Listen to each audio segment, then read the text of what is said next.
नमस्कार जी, मैं हूं पुनीत। आप देख रहे हैं एस्ट्रो पीडीसी। प्रोग्राम में आपका तहे दिल से स्वागत करते हैं। एक बार फिर से हाजिर हैं आपके सामने। ज़्यादा इंतज़ार नहीं करना। बात ट्रांजिट की थी कि 30 को ट्रांजिट हुआ है राहु केतु का। फिर उसके बाद हमने राशियों के बारे में डिस्कस किया। हर एक अकेली अकेली राशि के ऊपर बताया कि जो 18 महीने हैं ये कैसे रहने वाले हैं आपके लिए इंडिविजुअली अलग अलग। और जो बाकी राशियां बची थी, 7 राशियों की बात हुई थी, अब 8वीं से शुरू करना है। इंतजार नहीं करना पड़ेगा। अब स्वागत कर लेते हैं और तभी शुरू करते हैं। बहुत बहुत स्वागत। नमस्कार जी। नमस्कार जी। और सुनील जी, 7 राशियां हो चुकी थी, अब 8वीं की बारी। जी बिल्कुल। केतु ट्रांजिट और बात हो रही है वृश्चिक की। वृश्चिक हमारी 8वीं राशि है। केतु का खुद का स्थान, मोक्ष का स्थान, अकल्ट वर्ल्ड का स्थान, और जहां से हम दुनिया से निकलते हैं, हम एक दुनिया से दूसरी दुनिया में जाते हैं, ये वो वाला घर है। तो वृश्चिक राशि केतु का अपना घर, मंगल की राशि है। मंगल केतु का ज़्यादा अच्छा रिलेशनशिप है, कोई ज़्यादा टेंशन नहीं है। इनके लिए समय बहुत अच्छा है और काफ़ी अपॉर्चुनिटीज लेके आपके लिए समय आएगा। केतु 18 महीने आपको बहुत कुछ एक्सपीरियंसेस कराएगा, अच्छे एक्सपीरियंसेस कराएगा, अपॉर्चुनिटीज़ लेके आएगा आपके लिए। बच्चे हैं तो उनके लिए अच्छे समय का आगमन है। अगर आप शादीशुदा हैं तो आपके लिए कोई फैमिली मेम्बर के अंदर बढ़त हो सकती है, कोई फैमिली मेम्बर ने अंदर आ सकता है।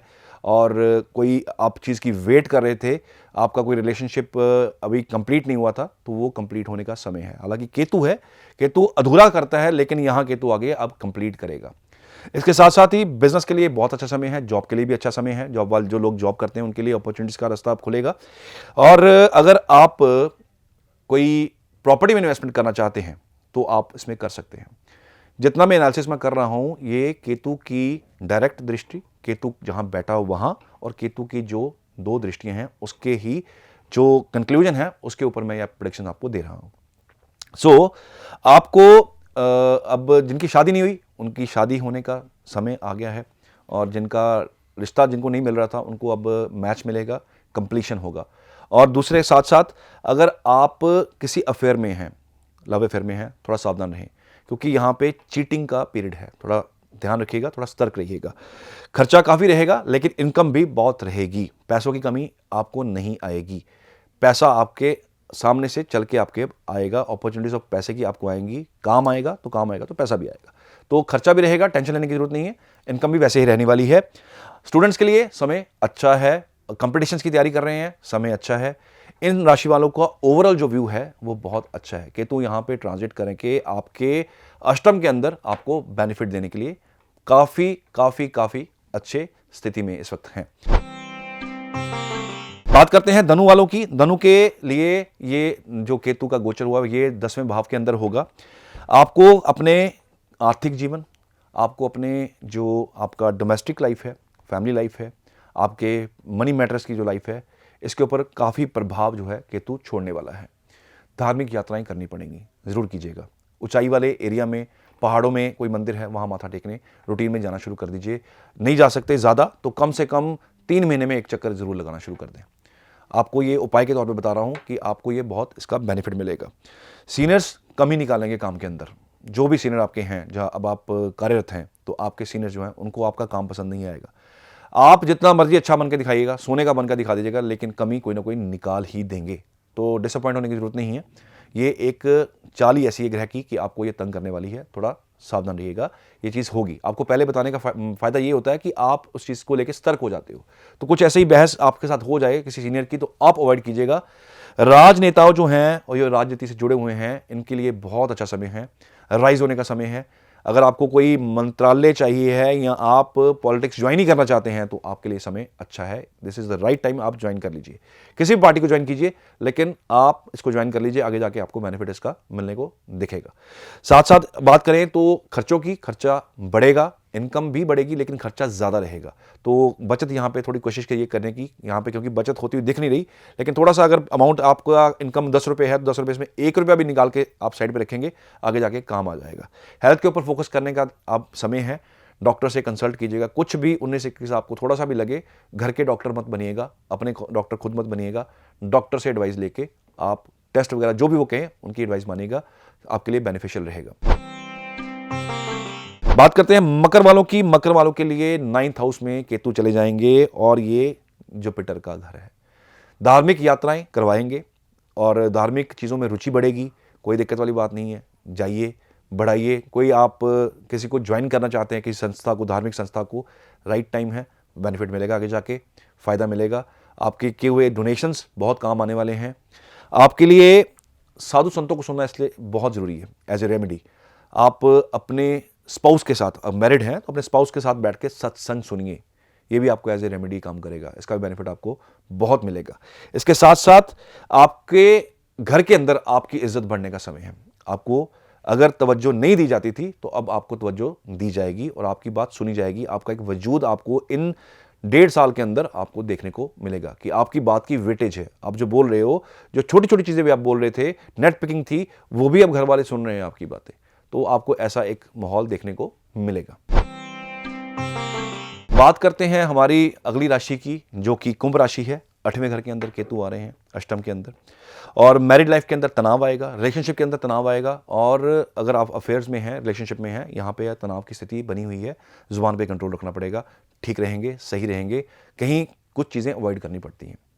केतु ना छोटी छोटी चीज़ों को पकड़ लेते हैं। केतु वो है जो आप दिखाना नहीं चाहते, राहु वो है जो आप दिखाना चाहते हो। राहु आपका फोकस है, केतु भी आपका फोकस है। राहु वो फोकस है जो आप चाहते हो कि दुनिया देखे, केतु वो फोकस है जो आप चाहते हैं दुनिया देखे ही ना, हिडन चीज़ें। अष्टम वैसे भी हिडन चीज़ों का है, ऐसी जगह जो किसी के नोटिस में नहीं होती है, पताल की जगह इसको बोला जाता है। सो ये जो है केतु, इसका गोचर जो आपके लिए रहेगा, अननेसेसरी यात्राएं कराएगा, फायदा नहीं होगा। आपको सिर्फ और सिर्फ खर्चा ही लगेगा आने जाने का। मान लीजिए आपको किसी ने बुला लिया कि हाँ आइए, पेमेंट ले जाइए आके, आप जाएंगे, कोई ऐसा आगे योग बनेगा कि वो बंदा आपको मिलेगा नहीं, या कोई बहाना लग जाएगा और आपका जाना व्यर्थ हो जाएगा। इस तरह की सिचुएशन आपको देखने को मिलेगी। आपका समय अब कोर्ट कचहरी में भी थोड़ा सा बीतेगा। हालांकि ये टाइम आपके लिए कोई बहुत अच्छा नहीं कहा जा सकता, लेकिन फिर भी थोड़ा बचिएगा, क्योंकि आपका विवाद आपको कोर्ट कचहरी तक ले जा सकता है। अवॉइड कीजिएगा, कोशिश कीजिएगा कि जहाँ पे चीज़ अवॉइड हो सकती है, गुस्सा शांत रह सकता है, वहाँ रखने की कोशिश कीजिएगा, क्योंकि मेंटल प्रेशर बढ़ेगा और उस मेंटल प्रेशर के बढ़ते हुए आपका मेंटल पीस ही खो जाना है। तो उसको ना खोए, वो आप थोड़ा कोशिश कीजिए, अवॉइड कीजिएगा। इस सब चीज़ों में जो चीज़ें खराब हैं, लेकिन एक अच्छी चीज़ ये है कि आपका किया हुआ पूजा पाठ, आपका किया हुआ अपने गुरु को याद, आपका किया हुआ भगवान को याद अब काम आएगा। आप किसी भी स्थिति में फंसेंगे, आप ईश्वर को याद कीजिए। जिनका आपने नाम लिया हुआ है, जिनको आप पूजते हैं, उनको, अपने इष्ट को, अपने आपके जो कुल देवी हैं, कुल पुरोहित हैं, उनको याद कीजिएगा, आपको बेनिफिट मिलेगा। इन सब चीज़ों के से निकालने के लिए ये एक चीज़ आपके लिए बहुत हेल्पफुल रहने वाली है। ये एक ऐसी तलवार है आपके हाथ में कि जब आपको कष्ट आएगा, आप ये तलवार चलाइएगा, फायदा डेफिनेटली मिलेगा। राशि आखिरी की बात करते हैं। मीन राशि है, 7वें भाव के अंदर केतु आ रहे हैं और राशि आखिरी है, 12 नंबर राशि है। यहाँ पे केतु मोक्ष दिलवाते हैं। हालांकि केतु जब तक अपने साइन में ना हो, अपने नक्षत्र में ना हो, मोक्ष नहीं मिलता। 12वें साइन के अंदर, 12वें घर के अंदर अपने नक्षत्र में हो तब मोक्ष मिलता है। लेकिन राशि मोक्ष वाली है, आखिरी राशि है। ज़ोडिएक का लास्ट साइन है पाइसिस। कपल में इश्यूज और लव अफेयर्स में इश्यूज रहेंगे। बुजुर्ग लोग हैं, इनको अपनी सेहत का बहुत ध्यान रखना पड़ेगा। असाइलम के अंदर या आश्रम, कोई ऐसा अंध विद्यालय या बच्चों का आश्रम, वृद्ध आश्रम, वहाँ जाके डोनेशंस कीजिएगा। जितना डोनेशन करेंगे फ़ायदा रहेगा। गौशाला या जहाँ जानवर रखे जाते हैं, जहाँ पे जानवर एकत्रित किए जाते हैं, वहाँ पे आप जाके उनकी मेडिसिन के ऊपर डोनेशन कीजिएगा, फ़ायदा आपको ज़रूर मिलेगा। क्योंकि यहाँ पे आपको रिश्तों को लेके भी बड़ा रिस्पॉन्सिबल रहना पड़ेगा। आपके जो स्पाउस है, शादीशुदा स्पाउस आपका है, उसके लिए भी आपको रिस्पॉन्सिबल रहना पड़ेगा। धोखे से बचिएगा और आपका स्पाउस आपसे धोखा ना करे, इसको भी आपको ही ध्यान देना है। उनको समय दीजिए, पूरा टाइम उनके साथ बिताइए और उनकी बातों को अवॉइड मत कीजिए। हो सकता है आपसे वो कुछ बात करना चाहें, कुछ बताना चाहें, आपको खास चीज़, छोटी छोटी चीज़ भी आपसे वो शेयर करना चाहेंगे, तो सुनिएगा उसको, क्योंकि आपके ही फ़ायदा होने वाला है, वरना आप आगे जाके नुकसान आपको देखना तय है। इसके साथ साथ ही बात करें बिजनेसमैन की, ये जो राशि वाले हैं, इनका जो बिजनेस है ये अच्छा रहेगा। बिजनेस में अपॉर्चुनिटीज़ आएंगी, बिजनेस बढ़ेगा। आप नए वेंचर में पैसा आप लगाएंगे तो वो आप लगा सकते हैं, आगे जाके आपको बेनिफिट मिलेगा। पॉलिटिशियंस के लिए ये समय अच्छा है। जिनकी राशि मीन है, जो पॉलिटिशियंस हैं, उनके लिए समय अच्छा है। पॉलिटिक्स ज्वाइन करना चाहते हैं, समय अच्छा है। एस्ट्रोलॉजी ज्वाइन करना चाहते हैं, समय अच्छा है। कोई भी ऐसा कोर्स करना चाहते हैं जो अगल्ट के अंडर आता है, वो आप कीजिएगा, आगे जाके ब्रेड एंड बटर बनने वाला है। आपके न्यू घर की और न्यू व्हीकल का ये समय है। अगर अपॉर्चुनिटी आती है तो घर में से, गाड़ी में से कुछ भी आप ले सकते हैं। और गाड़ी, घर जो आप लेंगे वो आप अपनी कुंडली के हिसाब से किसी से बात करके लीजिएगा, क्योंकि कुछ पोर्शन आपने अपने नाम पे लीजिए, कुछ पोर्शन किसी और के नाम पे कराइएगा, फ़ायदा आगे जाके जरूर मिलेगा। इन्वेस्टमेंट करना चाहते हैं तो गोल्ड में इन्वेस्टमेंट सबसे अच्छा रहेगा, ये आपको आगे जाके बहुत बेनिफिट देने वाला है। इसी में इन्वेस्ट कीजिएगा और किसी चीज़ में इन्वेस्टमेंट मत कीजिएगा। स्टॉक मार्केट में पैसा मत लगाइएगा, क्योंकि आपके लिए फ़ायदा वाला समय नहीं है। गोल्ड में पैसा लगाएंगे, फ़ायदा दे जाएगा। तो फिर एक एक राशि जो है उसके बारे में आपको बहुत ही तरीके से बताया गया है। एक बात जाते जाते एक बार फिर से ज़रूर करनी है, वो ये है कि बहुत सारे लोग सुनील जी से बात करना चाहते हैं। प्रॉब्लम्स हर किसी की ज़िंदगी में होती हैं, लेकिन आप यकीन मानिए कुछ लोग ऐसे भी होते हैं जो ऐसे कहते हैं सुनील जी एक बार आपसे मिलना है, क्योंकि बात यहाँ पॉजिटिविटी की है। और आजकल पॉजिटिविटी कोई ऐसी चीज़ तो है नहीं कि जो बिकती हो। पॉजिटिविटी वो है जो किसी इंसान के साथ, किसी के ऑरा के साथ आती है, और ये जब होती है तो होती है, नहीं होती तो नहीं होती। तो बहुत सारे लोग ऐसे भी मिलना चाहते हैं। अब जिनको ज़िंदगी में वाकई कोई दिक्कत है, जो चाहते हैं कि सारा कुछ सही हो जाए, अपनी कुंडली का एनालिसिस करवाना चाहते हैं, जो सुनील जी के पास उतना वक्त नहीं रहता है, तो उनके लिए एक तरीका है और बहुत ही बेहतरीन तरीका है। एक बार जाते जाते सुनील जी वो फिर से बता देंगे। जी पुनीत जी, हमारे पैनल के मेरे कुछ खास चुने हुए चुनिंदा स्कॉलर्स एस्ट्रोलॉजर्स जो हैं, जो अब सर्विसेज शुरू उन्होंने कर दी हैं, तो मेरा वेटिंग का वेट आपको ना करना पड़े तो आप उनकी सर्विस भी ले सकते हैं। मेरी सुपरविजन के अंडर ही हमारे ही पैनल के ऊपर, एस्ट्रो ओपीडी के पैनल के ऊपर आपकी उनसे बात होगी, और आपका जो भी प्रॉब्लम है उनका डिटेल डिस्कशन आप उनसे कर सकते हैं।